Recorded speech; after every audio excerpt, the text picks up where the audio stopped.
Good morning. Today we're going to review the book, The High Five Habit, written by Mel Robbins. My name's Peter Gronis. I'm an entrepreneur, licensed realtor, property manager, owner. And what I do in part is I take information from people that are smarter than me, people that have more experience in the fields than they do, and I share that information. And I do that, guys, for two reasons. One is a selfish one. It helps me remember the content and the information that I'm learning by sharing it and by teaching it to others. And then second, a little less selfish, is kind of my way of paying it forward. So I've had a lot of small successes and victories over the last 5 years, 7 years, 10 years in business. And all of that has come through the support and guidance of other people sharing best practices and sharing experience shares with me. And so this is my way of doing the same for all of us. My goal is to get you from where you are somewhere along the line of where you want to be. And so what I'm doing today is I'm doing a real quick 2-minute book review of The High Five Habit. So as many of you guys know, I do a lot of self-educating, a lot of reading, usually aim to do about a book a week. And I finished this book last week. It was recommended from EXP, part of a book club that I'm a part of, 1 month ago. And so Mel Robbins, for anyone that doesn't know, she's like a leading development and transformation coach, world renowned, and she's most known for the 5-second rule, which is another book that she's written in the past, which got a lot of attention globally, where in essence that book that talked about just getting up and taking action. So you're not gonna feel good, you're not gonna feel like working. There's times where you get up, it's rainy, it's cold, it's snowy, whatever the reason, maybe you got in a fight with the spouse the night before, any of those reasons apply to all of us. But the intention is if you can just count backwards from 5, 4, 3, 2, 1, and like a spaceship take off, then you can actually get up and get moving. This book, The High Five Habit, is different and more recent. I'm just gonna jump right into it. So there's The High Five Habit, the control of your life with one simple habit. Here are things that are good about this book, okay? So the first thing is it's an easy read. The font is big. The language that's used is not complicated. It's simple vocabulary. I read this literally in just a few days. And so you can finish the book quite quickly. So if you're somebody that doesn't love reading or feels tedious when you're doing it, or when you open up a book and you see a lot of small font and a whole lot of pages, you're like, not for me. This book isn't like that, which is actually an easier pickup for most people. The other reason that I like it, and similar to the first reason, is it really is a beginner style read if you're in a place where personal development and mindset training isn't something you're used to doing. So maybe you're stuck in life, or you have problems or issues or struggles, and you've never had any type of book or any type of resource or anybody kind of give you the tools to help you get out of that. This could be that first book to really get the habits of picking up a book, reading a book, visualizing other people's stories to actually get you moving forward along the line. Now, things that I didn't like about the book, I guess let's start with the first thing that stemmed from the second thing I did like, is that it is, again, a beginner style book for that. So if you're somebody that has been doing personal development for a long time, if you've read multiple books, if you've done traveling, if you're in workshops, all of that stuff, I feel like this book, you're past this book and you're past the content of this book along your journey. That's not to say that it isn't valuable to you. It's not to say that if you did end up reading it, that there would be something in there that you would take away and that could transform your life. I think every book has the opportunity to do that for anybody at any given time. I just don't think that this book had enough of that for me when I was reading it. The other thing I didn't like about the book, and this is something I generally don't like about books in general when they do this, is that there was a whole lot of story sharing in general. Mel shared a lot of her personal experiences in certain situations, which is great and that's important, but very little objective steps or solutions to actually how to switch out of the situation that you're in and move yourself into a state of process of progress.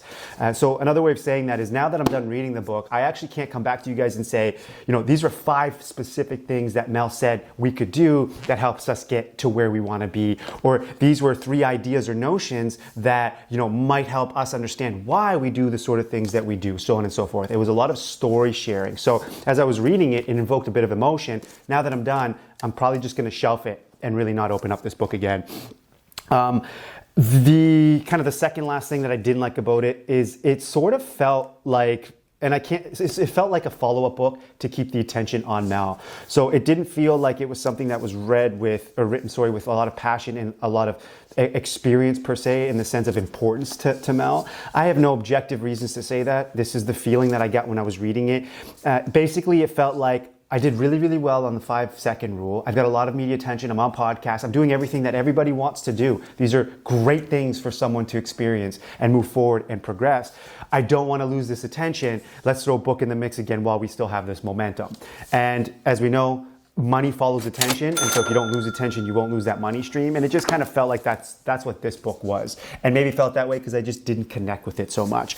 The one thing that I actually really liked, it was a very specific point and a specific comment in here, and this comes back to I'm an objective person. I like facts, I like science, I like explanation, not just theory, although theory coupled in with data and science really helps invoke a strong emotion for me for when I read, is the idea of something she described as the RAS. So, I mean, RAS, I guess, is a common, it's not her interpretation or acronym. It's a real acronym that talks about the mind. And I don't have the acronym here written down, I should have, but if you Google RAS, it basically talks about the filters in your mind. And so there are 4 reasons really why she suggests that there are things that we pay attention to, and then there are things that we dismiss. This I thought was very interesting. So I'm gonna read this statement to you guys. Your RAS blocks 99% of what's around you from actually reaching your conscious mind. Because if it didn't, your head would explode from information overload, which makes total sense. Right now, as I'm recording this video, I'm holding a book. There are smells in this room, the light's on. I can hear feedback from my microphone. I can hear my voice. There's a lot of things happening on that side of the room. So if my mind wasn't able to actually block all that stuff out, it would be incredibly overwhelming for me to even just do something as simple as have a conversation with you guys right now and record this video. Now, there are 4 things though that the RAS lets seep into our mind. The first one is the sound of your name. We all know that our name is something that we pick up no matter what environment we're in. You could be in a loud party and you could be having conversation. You might not be able to hear what someone's saying 4 feet away from you, but if someone were to yell your name within that room, it would grab your attention. Your name is one thing that actually gets through the RAS. The second thing it talked about was anything that threatens your safety and the safety of your loved ones. Makes sense. The third one was signals that your partner is interested in having sex. So again, from a biological standpoint, from an evolutionary standpoint, if we get the hint that our partner is interested in doing that, we pay close attention to that, or we identify those cues. And then the last one is whatever your RAS thinks it's important to you, and this is the most important one as far as kind of the notion of law of attraction and actual success mindset. Anything your RAS thinks is important to you, and that means whatever thought you repeat or topic you focus on, your RAS will think is important. So this is why people talk about writing down your goals every single day. This is why people talk about focusing or visualizing on what you want to accomplish. This is why some of the world's best athletes talk about the visualization that they perform before they go into an arena or a rink or a field. Because what happens is your RAS, because you're playing that in your mind on a regular, your RAS interprets that as something that is important. So it allows that information to come in. It doesn't block it from what's happening to you. And therefore, as a result of that, you accelerate and you're learning, or you get exposed to those things that are actually going to help you obtain it. That was probably the only thing in the book that I really connected with on the book by Mel Robbins, The High 5 Habits. So in closing, I know a little bit longer than I expected with this video. I didn't love the book. I probably won't read it again. I don't regret reading it. I'm going to shelf it. I'm going to put it away. I don't mean to deter anyone from picking it up. If you think that it's important to you, if you've read something from Mel Robbins before and you want to give her a shot, that's why I picked it up, because I had read the 5-second rule, then do that. But certainly not my favorite. Guys, my name is Peter Garonis. I'm an entrepreneur, licensed realtor, property manager, owner. And what I do in part is I take information like this from other people and I share it. And I share it for 2 reasons. 1, it helps me learn. And 2, it's my way of paying it forward. Appreciate you. Subscribe to the channel for videos like this or real estate related. And I hope you guys have a wicked, wicked, wicked day. Thanks.